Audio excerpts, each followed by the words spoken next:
guys, Stingray 72 here. Dating outside your religion. Here is another dating story from hell. I'm reading. Here we go. My first love was from a completely different religious background, and that's why I think that things should have ended long before they started. We've been dating for about 5 years when this story begins. It was our first real relationship for either of us. He was Southern Baptist. I was raised Catholic. We both went to Catholic college. Once graduated, I stuck with the religion. He chose to delve into other options and stuck with Southern Baptist. Although his family was raised Southern Baptist, he received a scholarship and turned it down in opting to go to a Catholic college. Anyway, I was a closeted bisexual who loved science, believed in evolution, and believed strongly in equal rights for women and people of all sexual orientations and gender identities. I am the typical woman who doesn't need a man, but knows it's nice to have one around. I can pay my own bills. I can feed my own self. I can pay all of my expenses, take my own self on trips and all of that nature. So I guess I'm an advocate of women's rights on the basis of the equality of the sexes, a person who supports feminism. I am a feminist, in other words. He had been raised extremely religious, but he was also the kind of guy who didn't think about things or question it. He just went for it. Whatever it was, he went for it. He'd throw caution to the wind and think about the consequences, if any, later. Since this has always worked for him, he lived his entire life like this and carried everything in that manner. He never really forced religion on anyone else or even talked about it, even though it was a big part of his identity. I questioned everything and had a really hard time accepting any of his Baptist values. I think the only reason that we lasted so long as a couple is because we were young, emotional, and sexually compatible. We shared a lot of mutual friends as well. I found out a special group of friends that we shared later on. The differences in values just didn't matter that much until we got older. I started to wonder more and more what it would be like if we took a break. Would it save our relationship? Would we date others during the break? Would we like our fill-in partners? Would it even work for us again? I had so many questions but no answers, and that's what bothered me most. Those thoughts stayed in my mind for months. I kept them all to myself.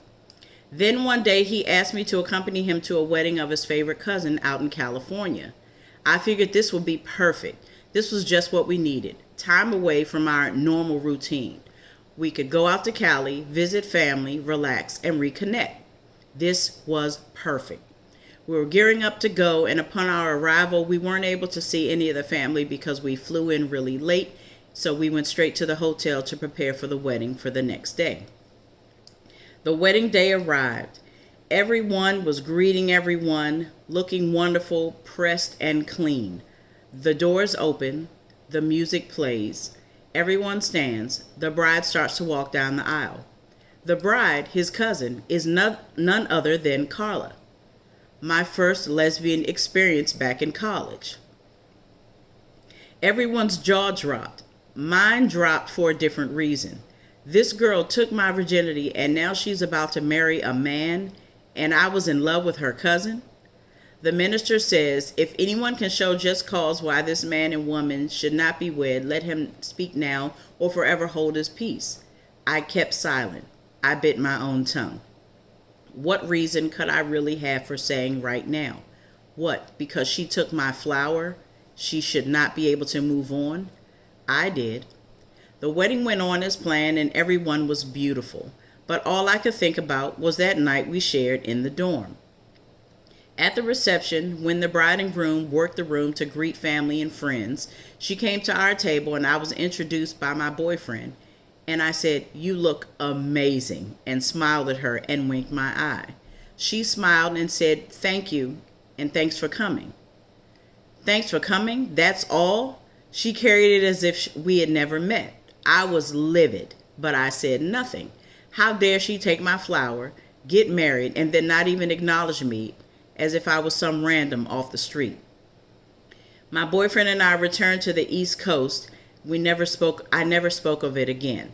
Things went back to status quo at home with the boyfriend and I. Callie did more harm than good, and I couldn't talk about it. How could I let my boyfriend know that his favorite cousin had me long before he did? Yikes.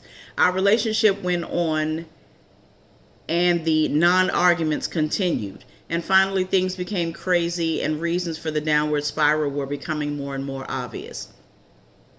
He had started a new job at a local college because he was offered a job at a very prestigious college in the Midwest, but he turned it down because he could never leave our tiny town on the East Coast.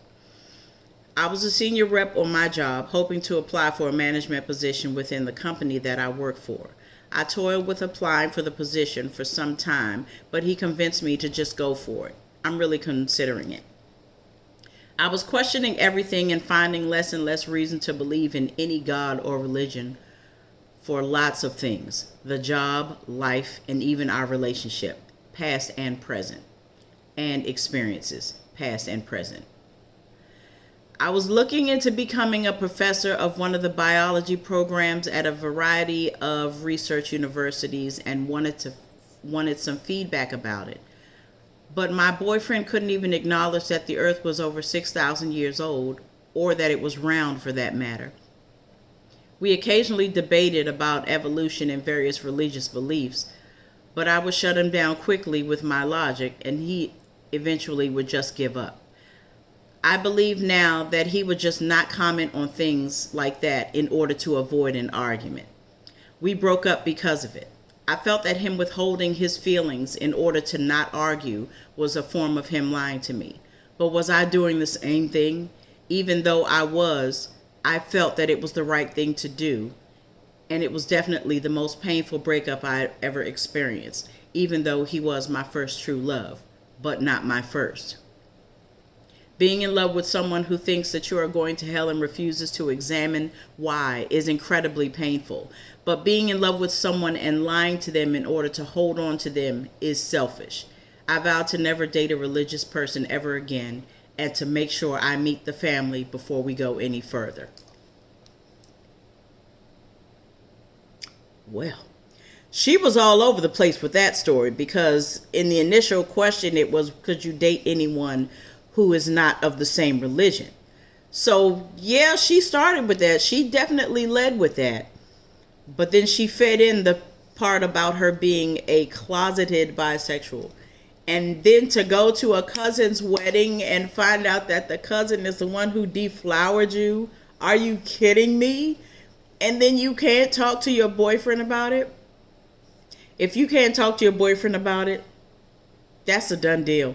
Why be with someone that you feel that you can't speak to, that you can't talk to? Why? I don't know.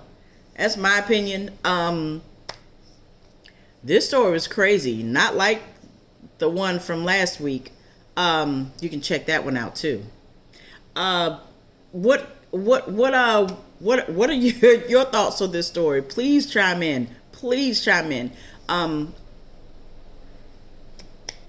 I'm going to have another story next week. I definitely want to bring that to you guys. Again, I'm glad you selected this video. Excuse me, if there's any information or any stories you want to tell or whatever or give, I will definitely change names. I'm not about exposing anyone. The name Carla in here was not the actual woman's name. Clearly, I'm not going to use anyone's names. But if you want to email me, that's the email address right there. The email address is also always in the description box below. I'm MunRae72. Thank you so much for my new subscribers. I totally appreciate you on my ride to 1K by 2023. Almost there. I'm almost there. I need some more subscribers. Come on, y'all. Don't forget to like, share, comment, and definitely subscribe. Until the next video, I'll see you soon. Bye.